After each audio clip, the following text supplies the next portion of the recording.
a lot of youngsters get confused because we have so many gods in different forms, and I think that's what the confusion is, because a lot of the other religions only have one specific, or they don't really have any pictures, but they have one thing they set their mind on, and that's it.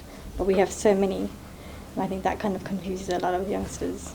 Most of our youngsters, when they go to school, I'm warning you, you may not be aware, even in some schools where there are 100 Hindu students, those Hindu students are taught Ari. Do you know what Ari they are taught? Christianity, Islam. And do you know who is to blame? Not this government, not the country, not the school, the parents. Not a single parent will write a single letter to the board of governors of the school saying, there are not one Hindu child, there are 100 Hindu children in your school. Why are you forcing them to study other religions? They can study other religions, but let them study their own religion as well. Oh, parents, wake up. I'm telling you, pointing a finger there. Wake up, write a single simple letter to the board of governors, not the headmaster. He'll just file it away. The board of governors saying, we are very annoyed. There's such a large population of Hindu students in your school. Why are they forced to study Hinduism and, Christianity and Islam, or Christianity and Judaism? Judaism, what will they do with that? They're Hindus. Teach them Hinduism. We insist on it. And there are many private schools, I won't mention any on the camera, where there are 300 Hindu youngsters studying Judaism. Private schools are paying £14,000 per annum fee, and they're still studying Judaism there. And who is to blame? The parent. They got money. Write a check. Pay the fee. Write a letter to the governor saying, we want our children to know what is their background. And that is missing. So what happens in schools is this. Whenever they even do a little short session of Hinduism, which of course they must do, the session will come out showing Hinduism in a very poor light, because the teacher doesn't know, not because it is vindictive. He doesn't know.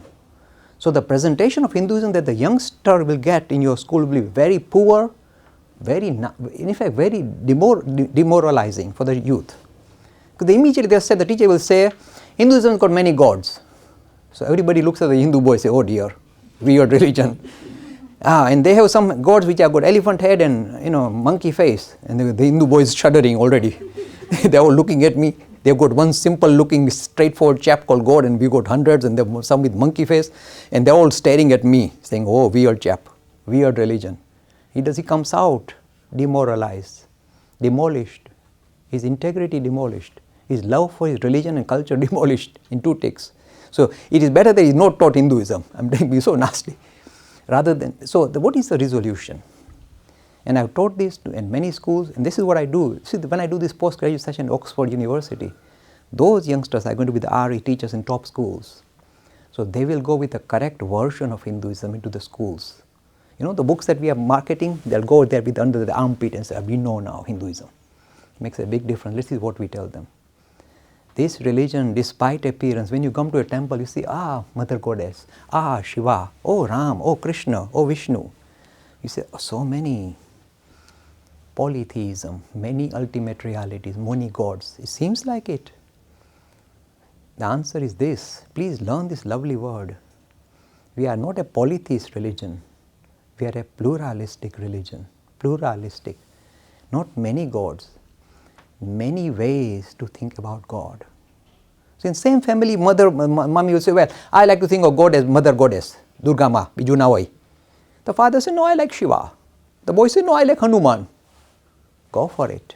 Not many gods, many ways to God. And do you know how I present it in every school, in college and even Canterbury Christ Church University? This is how I tell them. I say, suppose you say, but this is very subtle, Mr. Lakhani. How do you explain to children many ways to God? I say, I'll teach you how. I say, go to many primary schools, English Christian schools, Catholic schools mainly. And then I ask the youngsters, do you like to think God like your Father in heaven? They all go, yeah, that's our prayer, Christian prayer, God our Father in heaven. I say, marvelous idea. But why should God be just a father in heaven?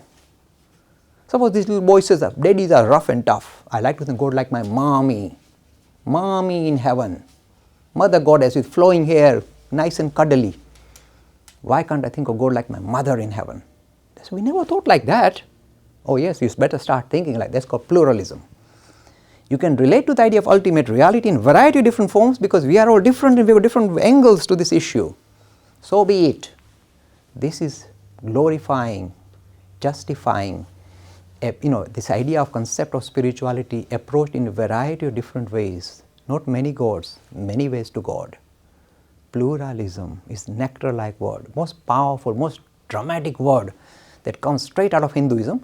In fact, it is also part of, say, the other Indic tradition. Say, if you are studying Jainism, and I saw Mahavir Swami image there, one of the key features of Jainism is anekantavad, many ways. See, pluralism is ingrained in Jainism too. So the Indic religions are already pluralistic by tradition, all of them. They are inclusivist and pluralistic. So if somebody says polytheism, say no. Look, I tell you a funny story. One little chap, was studying GCSE, 7, 8-year-old. Sometimes they study GCSE 7 or 8-year-old. So the little chap came, and we told him pluralism, and he said, "This is good stuff here." Next day in his school, the teacher started teaching Hinduism. In Hinduism, there are many gods, and the little chap pulled his hand up, put his hand up, screaming, very keen to give his answer, saying no. So the teacher said, "No? What do you mean no?" "Not many gods," said the little chap. "Many ways to God." He said, "Where did you learn that?" In the book, the little chap waved the book, say, "Here." And this is the new way we are presenting Hinduism in the modern way in schools in this country now. Pluralism. This is, instead of being a naive religion which is not well thought out, it's a very mature, very open-ended enterprise which is pluralistic by tradition. Is naturally pluralistic, not artificially. Not because the government is saying we live in a plural society, so for community cohesion, promote the word pluralism. No, this is central. Do you know how central? The most ancient scripture the world has seen, the Rig Veda, is this marvelous hymn.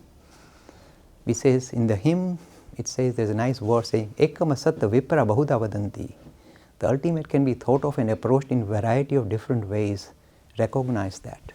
As we are different, the way we relate to it will be necessarily different. We use our own goggles to view the ultimate, and the goggles will in a way color the way we see the ultimate. That's what it means. It's a very mature idea.